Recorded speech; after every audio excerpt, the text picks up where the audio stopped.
ಮಹಾಗಣಾಧಿಪತಿಯೇ ನಮಃ. ಹೇಮಾಡ ಪಂಥ ವಿರಚಿತ ಶ್ರೀ ಸಾಯಿ ಸಚ್ಚರಿತೆ.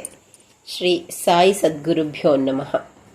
ಸದಾನಿಂಬವೃಕ್ಷಸ್ಯ ಮೂಲಾಧಿವಾಸಾತ್ ಸುಧಾಸ್ರಾವಿಣಂ ತಿಕ್ತಮಪ್ಯಮೃತಂ ತಂ ತರುಂ ಕಲ್ಪವೃಕ್ಷಾಧಿಕಂ ಸಾಧಯಂತಂ ನಮಾಮೀಶ್ವರಂ ಸದ್ಗುರುಂ ಸಾಯಿನಾಥಂ.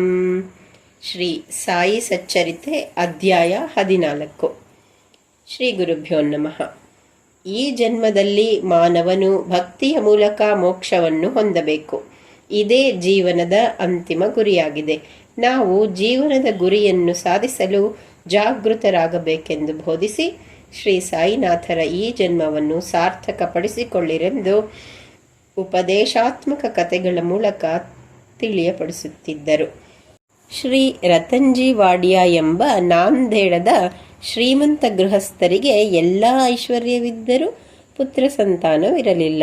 ಅವರು ದಾನಿಗಳು ಉದಾರಿಗಳು ಆಗಿ ಹಗಲಿರಳು ಮಕ್ಕಳಿಲ್ಲದಿರುವ ಬಗ್ಗೆ ಚಿಂತಿಸುತ್ತಿದ್ದರು. ವಾಡಿಯಾ ಅವರಿಗೆ ಸಾಯಿ ಭಕ್ತ ದಾಸಗಣು ಅವರ ಬಗ್ಗೆ ವಿಶೇಷ ಗೌರವವಿತ್ತು.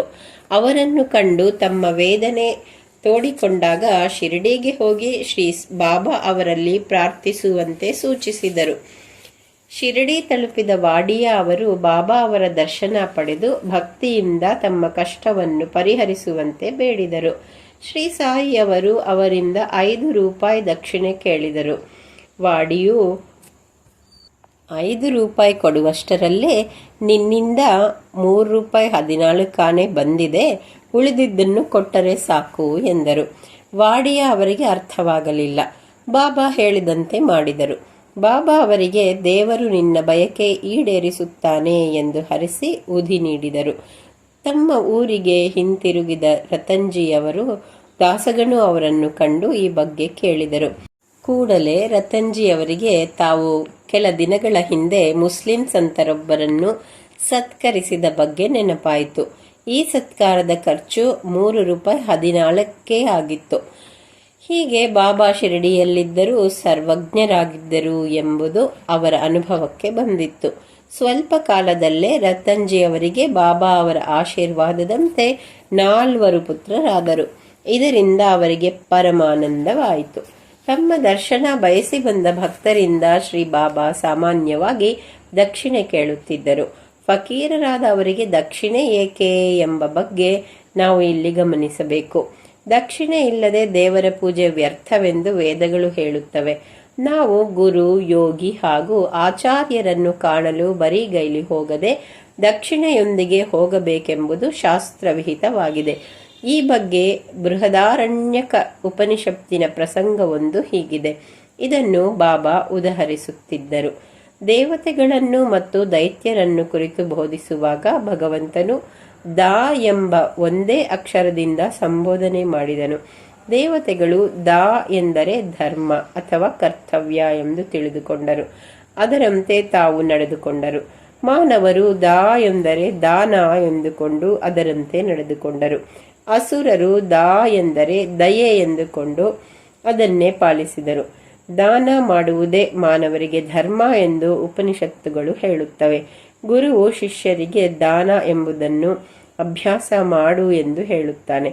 ಈ ಸಂದೇಶವನ್ನು ಬಾಬಾ ಅವರು ತಿಳಿಪಡಿಸಲು ಭಕ್ತರಿಂದ ದಕ್ಷಿಣೆ ಬೇಡುತ್ತಿದ್ದರು. ಅದು ಅಲ್ಲದೆ ನಾನು ತೆಗೆದುಕೊಂಡ 100ರಷ್ಟನ್ನು ನಾನು ಕೊಡಬೇಕಾಗುತ್ತದೆ ಎನ್ನುತ್ತಿದ್ದರು.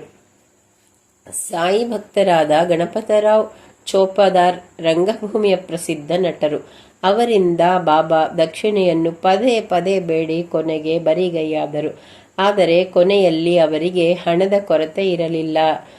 ಎಲ್ಲರಿಂದಲೂ ಹಣವನ್ನು ಬೇಡದೆ ಬೇರೆ ಬಗೆಯ ದಕ್ಷಿಣೆಯನ್ನು ಬಾಬಾ ಬೇಡುತ್ತಿದ್ದರು. ಪ್ರೊಫೆಸರ್ ತರ್ಖಡೆಯವರನ್ನು 15 ರೂಪಾಯಿ ಕೊಡು ಎಂದಾಗ ಅವರು ನನ್ನ ಬಳಿ ಹಣವಿಲ್ಲ ಎಂದರು. ಬಾಬಾ ಯೋಗ ವಾಸಿಷ್ಠದಿಂದ ಕೊಡು ಎಂದರು. ಈ ಗ್ರಂಥ ಪಾರಾಯಣದಿಂದ ಪಾಠ ಕಲಿ ಎಂದೇ ಇದರರ್ಥವಾಗಿತ್ತು. ಬಾಬಾ ಶ್ರೀಮತಿ ತರ್ಖಡೆಯವರಿಂದ 6 ರೂಪಾಯಿ ದಕ್ಷಿಣೆಯನ್ನು ಬೇಡಿದಾಗ ಅವರು ಹಣವಿಲ್ಲವೆಂದು ವ್ಯಥೆಪಟ್ಟರು. ಆಗ ಅವರ ಪತಿಯು 6 ರೂಪಾಯಿ ಅಂದರೆ ಅಂತರಂಗದ 6 ಶತ್ರುಗಳನ್ನು ಅರ್ಪಿಸು ಎಂದು ಹೇಳಿದರು. ಬಾಬಾ ಅವರ ಉದ್ದೇಶವೂ ಇದೇ ಆಗಿತ್ತು. ತಾವು ತೆಗೆದುಕೊಂಡ ದಕ್ಷಿಣೆಯನ್ನು ಬಾಬಾ ಎಲ್ಲರಿಗೂ ಹಂಚಿ ಮತ್ತೆ ಬಡ ಫಕೀರ ಆಗುತ್ತಿದ್ದರು. ದಕ್ಷಿಣೆಯಿಂದ ಭಕ್ತರಿಗೆ ಸನ್ಯಾಸ ಹಾಗೂ ಶುದ್ಧ ಜೀವನ ಕಲಿಸುವುದೇ ಅವರ ಗುರಿಯಾಗಿತ್ತು. ಅವರ ಅಗತ್ಯ ಬಲು ಕಡಿಮೆ. ದಕ್ಷಿಣೆಯಿಂದ ಅವರಿಗೆ ಪ್ರಯೋಜನವಿರಲಿಲ್ಲ. ಅನೇಕ ಸಲ ಅವರು ನೀಡಿದ ನಾಣ್ಯಗಳಿಂದ ಭಕ್ತರಿಗೆ ಒಳ್ಳೆಯದಾಗುತ್ತಿತ್ತು. ದಕ್ಷಿಣೆ ರೂಪವಾಗಿ ಬಂದ ಹಣದಲ್ಲಿ ಸ್ವಲ್ಪ ಭಾಗ ತಮ್ಮ ಖರ್ಚಾದ ತಂಬಾಕು ಹಾಗೂ ಧ್ವನಿ ಉರಿಸಲು ಕಟ್ಟಿಗೆಗಾಗಿ ಇರಿಸಿಕೊಂಡು ಉಳಿದ ಹಣವನ್ನು ಭಕ್ತರಿಗೆ ನೀಡುತ್ತಿದ್ದರು. ಹೆಚ್ಚಾಗಿ ಬೇರೆಯ ಪದಾರ್ಥಗಳು ಅವರಿಗೆ ಬೇಕಾಗಿರಲಿಲ್ಲ. ಅವರು ಈ ಬಗೆಯ ಭಕ್ತರಿಗೆ ಎಚ್ಚರಿಕೆ ನೀಡುತ್ತಿದ್ದರು ಎಂಬಲ್ಲಿಗೆ ಶ್ರೀ ಸಾಯಿ ಸಚ್ಚರಿತೆಯ 14ನೇ ಅಧ್ಯಾಯವೂ ಮುಗಿಯಿತು. ದಾನ ದಕ್ಷಿಣೆ ತಾಳ್ಮೆ ತಿಳಿಸಿದ ಗುರುವೇ, ಭಕ್ತ ಜನರ ಬಯಕೆ ಈಡೇರಿಸುವನೇ. ಶ್ರೀ ಸಾಯಿನಾಥಾಯ ನಮಃ.